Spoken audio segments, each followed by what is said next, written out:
ఉంటా, వెనుకకి పోయే ప్రసక్తే లేదు. ఆయన జవాబు చెప్పాల్సిన అవసరం ఉంది, ఇంప్లిమెంట్ చేయాల్సిన అవసరం ఉంది. రెండోది, ఒక్క నిమిషం, రెండోది, నేను చేసినప్పుడేమో దాడి చేసిండు, ప్రశ్నించలేదు అంటుండు. మీకు దయచేసి రేవంత్ రెడ్డి గారు ఒక్కసారి ఆయన ఎమ్మెల్యేగా ఉన్నప్పుడు, రేవంత్ రెడ్డి గారు ఆయన ఎమ్మెల్యేగా ఉన్నప్పుడు ఇలా నేను ప్రశ్నిస్తే నా మీద ఎట్లా కేసులు పెడతారు? అయినా నువ్వు కేసులు పెట్టినా ఏం పెట్టినా భయపడేటోడు ఎవరు లేడు. ఇలా గట్టిగా ప్రశ్నిస్తున్నా కాబట్టి ఎమ్మెల్యే అయిన తర్వాత ఈ సంవత్సరంలో నా మీద 30 కేసులు, 26 కేసులు ఉండే, ఇప్పుడు ఇవాళ 6 కేసులు పెడితే 31 కేసులు అవుతాయి. కేసులు పెడితే భయపడేటోడు ఎవరు లేడని మీకు మళ్ళీ చెప్తా ఉన్నా. ఖచ్చితంగా ప్రశ్నిస్తాం, ఖచ్చితంగా ప్రజల పక్షాన నిలబడతాం. ప్రజల పక్షాన ఉన్న ఎజెండానే మా ఎజెండా. ఏడాది కాలంలో ఇటువంటి వివాదాలకు సంబంధించి సుమారుగా మీ పైన 10ల సంఖ్యలో కేసులు ఇప్పటికీ మీరు చెప్పారు, 36 ఏదో కౌంట్ కూడా చెప్పారు. ఇవన్నీ కలగలిపి ఈ మధ్య కాలంలో మరొక చర్చ ఈ 2 రోజులుగా ఏంటంటే కౌశిక్ రెడ్డి మీద రౌడీ షీట్ కూడా ఓపెన్ చేయవచ్చు. ఎందుకు ఓపెన్ చేస్తారు?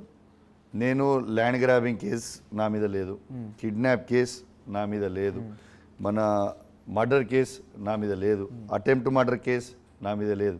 నా మీద ఉన్న కేసులు ఏంటి? ప్రజల పక్షాన నిలబడి గట్టిగా అడుగుతూ ఉంటే, నిలదీస్తూ ఉంటే, పేద రైతుల కోసం పక్షాన నిలబడతా ఉంటే, యువకుల పక్షాన నిలబడతా ఉంటే, మహిళల పక్షాన నిలబడతా ఉంటే, తాతల అవ్వల పక్షాన నిలబడతా ఉంటే, ప్రశ్నిస్తూ ఉన్నాడు గట్టిగా. ఈ 6 గ్యారెంటీల మీద అడుగుతున్నాడు పెట్టిన కేసులు. నువ్వు అడిగిన క్వశ్చనే సేమ్ జడ్జి ముంగడు చెప్పిండు.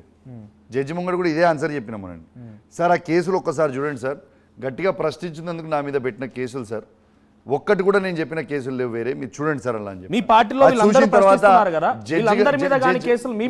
జడ్జి గారి సాక్షిగా జడ్జి గారే వీళ్ళని వాయించి, అసలు ఆ కేసులని ఏం కేసులే, ప్రశ్నిస్తే కేసులు పెడుతున్నారని స్వయంగా జడ్జి గారే వాళ్ళని మొట్టకాయలేసింది. వాళ్ళకి మీ పార్టీలో కౌశిక్ రెడ్డి ఒకరే మాట్లాడుతున్నారా? హరీష్ రావు మాట్లాడలేదా? కేటీఆర్ మాట్లాడారు? అందరి మీద కేసులు అవుతున్నాయి కదా, చూసుకో ఒకసారి. ఇదే స్థాయిలో కేసులు ఉన్నాయా? ఒకసారి చూసుకో.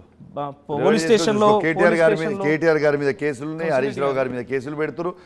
కేటీఆర్ గారి మీద, హరీష్ రావు గారి మీద, నా మీదనే కాదు, మా చిన్న బీఆర్ఎస్ పార్టీ సోషల్ మీడియా కార్యకర్తల మీద కూడా పోస్టులు పెడితే కేసులు పెడతారు, 100 కేసులు పెడతారు కార్యకర్తలు.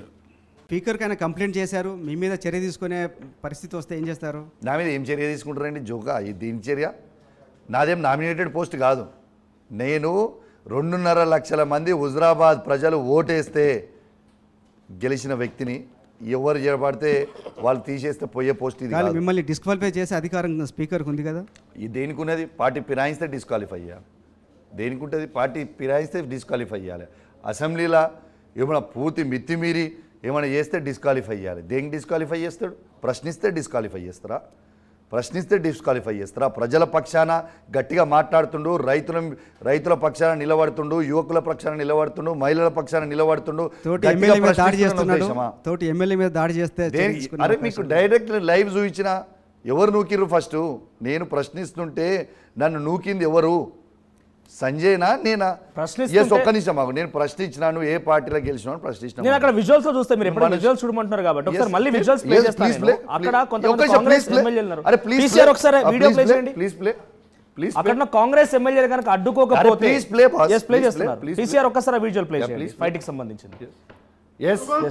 అడిగింది ఏమడిగినా ఒక నిమిషం. ఆయన నూకిన తర్వాత నేను చేసిన చూడండి మీరు, అక్కడ క్లియర్ గా ఆయన ఫస్ట్ నన్ను నూకిండు బ్రదర్, దాన్ని రిపీటెడ్ నేను నూకింది చూపించుడు కాదు, ఆయన నన్ను నూకింది కూడా ప్లే చేయి. ఆయన నన్ను నూకింది మీరు ప్లే చేయాలా ఫస్ట్. ఇప్పుడు అది ప్లే చేయండి, ఒక నిమిషం ఇది ప్లే చేయండి, ఆ విజువల్ ప్లే చేయండి, నన్ను నూకింది ప్లే చేయండి. 10 సార్లు నా చేసి చూపిస్తారు. ఒక్కటి నేను అడిగిన ప్రశ్న ఏంది? నువ్వు బీఆర్ఎస్ పార్టీ జరిగింది అనుకోండి, ఆ సిచువేషన్ ఆ తర్వాత అంతమంది ఎమ్మెల్యేలు ఆపుతున్నా కూడా మీరు ఆగకుండా వెళ్ళాలనుకున్నారంటే 100 మంది పోలీసులను పెట్టి దాడి చేసి ఒక్క నిమిషం అంత ఆగ్రహం ఎందుకు వచ్చింది ఆ సమయంలో? మా బీఆర్ఎస్ పార్టీ బీఫామ్ మీద గెలిచి దొంగలక్క అమ్ముడు పోయి కాంగ్రెస్ పార్టీ బీఫామ్ మీద గెలవకుండా నాతో పాటు ఒక నిమిషం, నాతో పాటు మా 60 లక్షల మంది బీఆర్ఎస్ పార్టీ కార్యకర్తలు కేసీఆర్ గారి సైనికులకి ఒళ్ళు మండుతుంది. మా బీఫామ్ మీద గెలిచినోడు, మా బీఆర్ఎస్ పార్టీ కేసీఆర్ గారి నాయకత్వంలో, కేసీఆర్ గారి బొమ్మతో, మా బీఆర్ఎస్ పార్టీ కార్యకర్తల కష్టంతో, శ్రమతో గెలిచిన వాళ్ళని మమ్మల్ని మోసం చేసి పోతే ఏం పద్ధతి అంటున్నాం? దాడులు మీరు పదే పదే దాడులు దాడులు చేస్తామని మీరు అంటున్నారు. గాంధీ మేము ప్రశ్నిస్తే నా ఇంటిపై వచ్చి దాడి చేస్తాడు.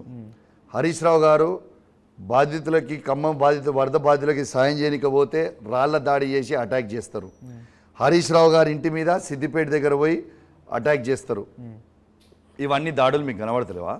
నిన్నగాక మొన్న మా బీఆర్ఎస్ పార్టీ కార్యాలయం మీద దాడి చేస్తారు.